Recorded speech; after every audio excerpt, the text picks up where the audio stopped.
Bonjour à tous, aujourd'hui nous allons parler de La solitude lumineuse. Il s'agit d'un texte de Pablo Neruda dont la date de parution est 2004. La solitude lumineuse est une réédition partielle de J'avoue que j'ai vécu.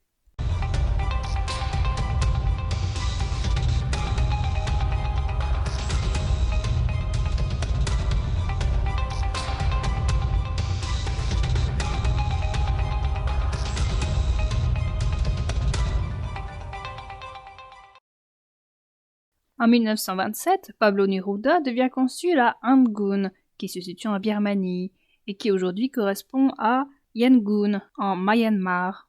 Puis il effectue son travail à Colombo, à Ceylan, qui correspond aujourd'hui au Colombo du Sri Lanka. Il part ensuite pour Singapour, puis pour Batavia, qui se situe à cette époque dans les Indes néerlandaises, et qui aujourd'hui correspond à Jakarta, en Indonésie.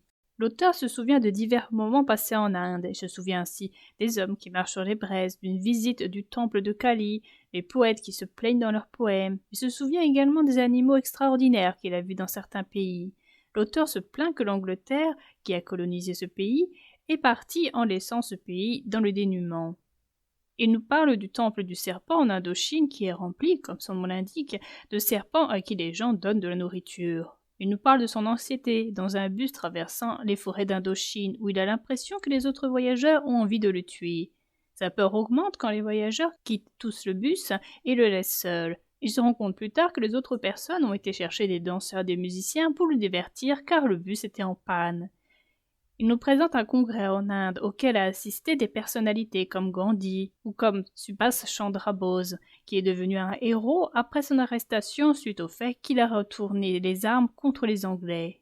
Il fait l'éloge du statut de Bouddha, qui lui font penser à la nature, contrairement au statut du christianisme où se reflète souvent la souffrance. Le poète dit que l'Extrême-Orient a influencé sa manière d'écrire, mais seulement en tant qu'étranger dans un pays loin du sien. Dans ces pays, il y a trop de problèmes de pauvreté, de maladies, de morts pour se morfondre sur soi-même.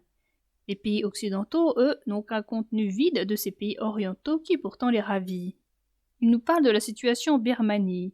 En Birmanie, il y a un système de caste avec en haut les dieux. Les Anglais, eux, ont aussi un système de hiérarchie, mais ils placent en haut les aristocrates.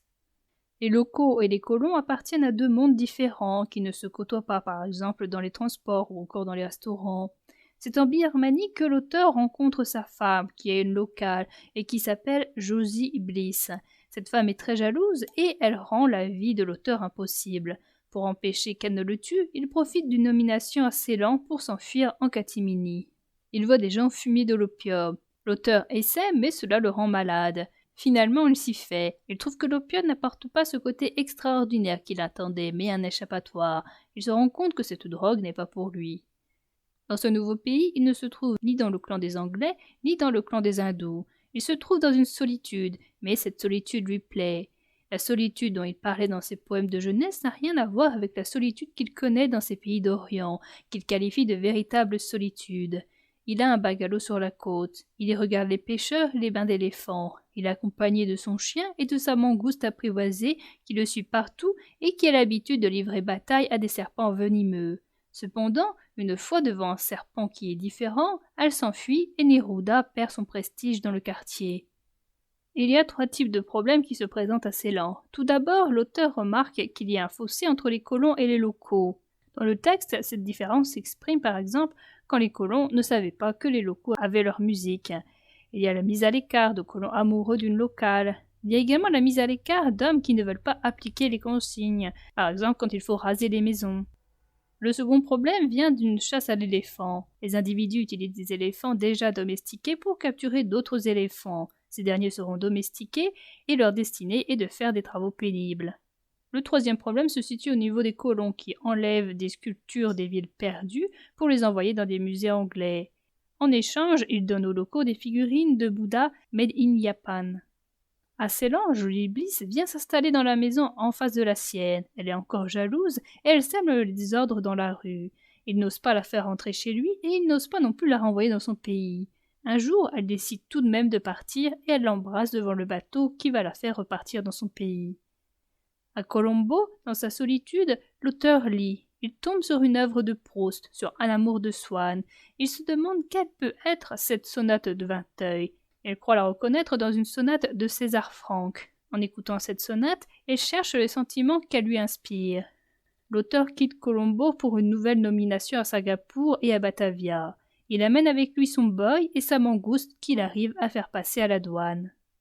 Il se rend tout d'abord à Singapour, mais quand il apprend qu'il n'y a pas de consulat du Chili dans cette ville, il va à Batavia. Sur le bateau, il rencontre une femme qui s'appelle Cruzy, avec qui il a des relations. Elle va, elle aussi, à Batavia. Elle fait partie d'une organisation qui place les jeunes européennes dans les lits de riches asiatiques. À Batavia, elle se fait arrêter, car selon la police hollandaise, c'est un délit de vivre avec un Chinois. Quand elle vient lui raconter son histoire, il la pousse à tout de même aller voir son Chinois. Elle rapporte à l'auteur son expérience. Ce Chinois lui a offert des centaines de dessous. L'auteur lui en demande un et elle le lui donne. Après quelques difficultés, il prend son poste de consul à Batavia. Son boy repart dans son pays après la disparition de la mangouste, sans doute tuée par un véhicule. L'auteur se marie à une Hollandaise. Neruda se demande si Hitler pourrait monter au pouvoir. Un juif lui assure que cela n'est pas possible dans un pays tel que l'Allemagne. Ces jours derniers, ma sœur m'a apporté un cahier qui contient mes poèmes les plus anciens, écrits en 1918 et 1919. En les lisant, j'ai souri devant la douleur enfantine et adolescente, devant le sentiment littéraire de solitude qui se dégage de toute mon œuvre de jeunesse. L'écrivain jeune ne peut écrire sans ce frisson de solitude, même imaginaire, de même que l'écrivain mûr ne fera rien sans la saveur de la compagnie humaine, de la société. La véritable solitude, je l'ai connue en ces jours et en ces années de Velavata. Je dormais alors sur un lit de camp, comme un soldat, comme un explorateur. Je n'avais d'autre compagnie qu'une table et deux chaises, mon travail, mon chien, ma mangouste et le boy qui me servait et retournait, la nuit venue, à son village. Cet homme n'était pas à proprement parler une compagnie. Sa condition de serviteur oriental l'obligeait à être plus silencieux qu'une ombre. Il s'appelait, et s'appelle peut-être encore, Brampi. Je n'avais pas besoin de lui demander quoi que ce fût, car tout était toujours prêt. Mon repas sur la table, mon linge qu'il venait de repasser, la bouteille de whisky dans la véranda. Il n'avait oublié, semblait-il, que le langage. Il savait seulement sourire de ses grandes dents de cheval.